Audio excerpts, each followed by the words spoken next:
በህይወት አለች? ምን ማን እንደዚህ አለሽ?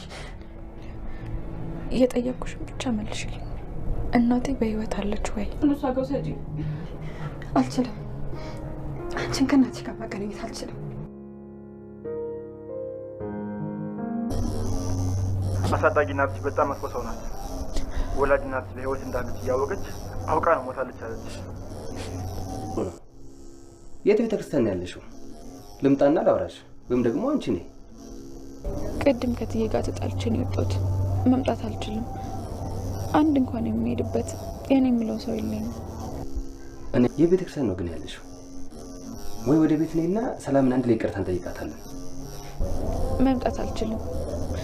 እንደ ሰው የማይከዳኝ ለእኔ ከኔ በላይ የሚያስብልኝ ከፈጣሪ ጋር ላውራ። ሳሚ ላይ ተኮሰበት። አንተ ነህ የሁሉ ያደረክብኝ። ያኔ ወይዘሮ ገነትን ገለ ቢሆን ኖሮ ዛሬ ይህ ሁሉ ነገር አይፈጠርም ነበር። ወይዘሮ ገነት ለሰላም ብሌን ልጇ እንደሆነች አትናገርም ነበር። እኔም ያሰብኩት ሀሳብ እንደዚህ በከንቱ ገደል አይገባብኝም ነበር። አንተ ነህ ይህ ሁሉ ያረከው። በተደጋጋሚ ነግሬህ ነበር። መጀመሪያ ብሌንን ግደላት ስል ሳትገላት ወደ እኔ ተመልሳ መጣ። ገድያታለሁ ብለኝ በድጋሚ ወይዘሮ ገነትን ግደላት የብሌንን አሳዳጊ ብዬ ስልክ ገነት አትናገርም፣ ቃል ገብታልኛለች፣ አስፈራርቻታለሁ በማለት ወደ እኔ ተመልሳ መጣ። ስለዚህ የዚህ ሁሉ ችግር የፈጠርከው አንተ ስለሆንክ አንተ ማስወገድ አለብኝ በማለት ልጁን አስወግደዋል ማለት ነው። ወይዘሮ ገነት ለሰላምዬ ሁሉም ነገር ተናግራለች። ልጅሽ ቃል ሳትሆን ብሌን የገዛ ሰራተኛ አርገሽ የቀጠርሻት ልጅ ለባይሉ አደራ ሰተሹ የሄድሹ ልጅሽ ናት በማለት እውነቱን አፈረጠችው። ሰላም ቤተሰብ እንዴት ናችሁልኝ? እኔ ያለው ፈጣሪ የተመሰገነው። በየላችሁበት ሰላማችሁ ብዝት ትርፍርፍ ይበልልኝ። ለዚህ ቪዲዮ አዲስ የሆናችሁ ሰብስክራይብ፣ ሼር፣ ላይክ እያደረጋችሁ ቤተሰብ እንድትሆኑ በትህትና እየጠየቅኩኝ አደራ ክፍል 9 ላይ እንግዲህ ባይሉ ሁሉም ነገር አፈራርጦ ለወይዘሮ ገነት ተናግሯል ማለት ነው።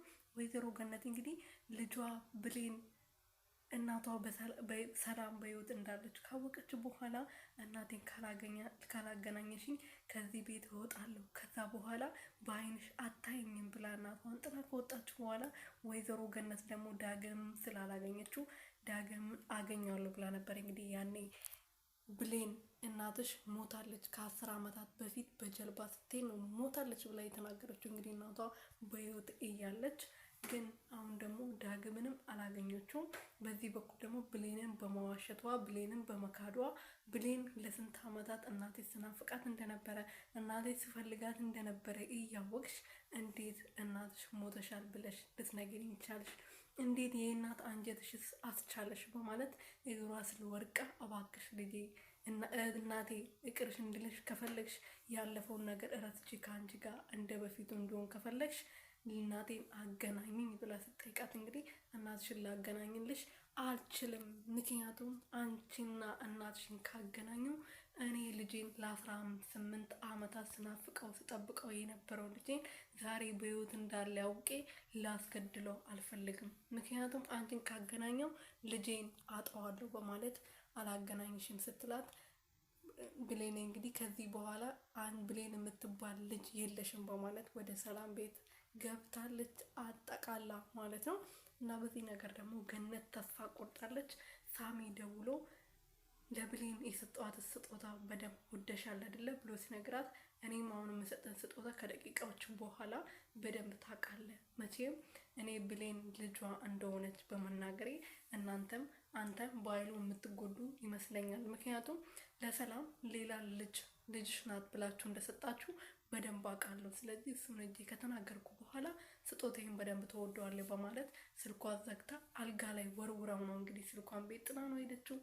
ሳሚ መልሶ ደጋግሞ ቢደውልም ሊያገኛት አልቻለም እና ያኔው ለቃል ደውሎላት እንግዲህ ወይዘሮ ገነት እናትና ልጅን ለማገናኘት ወደ እናንተ ቤት እየመጣች ነው፣ እኔ ችዬ ካላስቆምኳት ራስሽን ጠብቂ፣ ከዛ ነገር ራስሽን አስወጪ ብሎ ነግሯት ስለነበረ ቃል እንግዲህ ወይዘሮ ገነት በሩን አካውክታ በሩ ክፍት ስለነበረ ቀጥታ ወደ ቤት ነው የገባችው። ስትገባ እንግዲህ ልጄ ብላ ብሌን ስትጠራ በጣም ነበር የደነገጠችው። ብሌን እማዬ ብላ ከተቀመጠችበት ስትነሳ ቃል የምትገባበትን ነገር ነበር ያጣችሁ ማለት ነው። ምክንያቱም ብሌንና ሰላም እናትና ልጅ መሆናቸው ከታወቀ ብሌን ቃል እዛው ነው የምትዋረደው። መዋረድ ብቻ ሳይሆን ትልቅ ወንጀል ነው የሰሩት አቶ ባይሉና ቃል ማለት ነው፣ ከሳሚም ጨምሮ። ሳሚም ወንጀለኛ ነው። በዛ ላይ ደግሞ ባይሉ ብዙ ወንጀሎች ሰርተዋል፣ ብዙ ሰውን ገለዋል፣ በጣም ብዙ መጥፎ ነገሮችን አድርገዋል ማለት ነው። ከመጥፎ ነገሮቹ አንዱ ደግሞ አንደኛ ዳግም ላይ የተደረገ ነው። ዳግም እንግዲህ ሱቅ እየሄደ እያለ ነው ከእናቱ እጅ ነጥሎ በማይሆን ስራ ሰርቶ እዚህ እንዲደርስ ያስደረገው። ስለዚህ እሱ ራሱ አንድ ወንጀል ነው። በድጋሚ ደግሞ ብሌንን እና ልጁ ሳትሆን ቃልን ልጅሽ ናት በማለት በማምጣት ይህ ሁሉ ደግሞ የሚያደርገው እሷ 40 ሀገር ሰርታ ያመጣችውን ያንን ቤትና ገንዘቧን ለማውረስ ነው። አንደኛ ቤቱ ነው። ቤቱ ግን በሷ ስም አልነበረም፣ ውጭ ሆና ገዝታ ስለነበረ ልክ እንደኛ ማለት ነው። እና እሱ ወደ ራሷ ስም አዞ እስከሚዞር ድረስ ወደ ሌላ ስም ማድረግ አትችልም። ስለዚህ እሷ እስካክል ድረስ ቃል ግዴታ እዛ ቤት ውስጥ ልጅ ሆና ትቆያለች ማለት ነው። እና እስቲ ባይሉ አሁኑ ነው ሲታወቅ ወይስ ልጅ ያለችው ብሌንን ነው ወይስ ዳግምን ነው? ወይዘሮ ገነት ዳግም ልጇ እንደሆነ አወቀች ወይስ አላወቀችም የሚለውን ደግሞ ቀጣይ ክፍል ላይ ይዤላችሁ የሚመጣ ይሆናል ማለት ነው። የኔ ወርቆች ወዶቼ ወዳችኋለሁ። ባይ ባይ።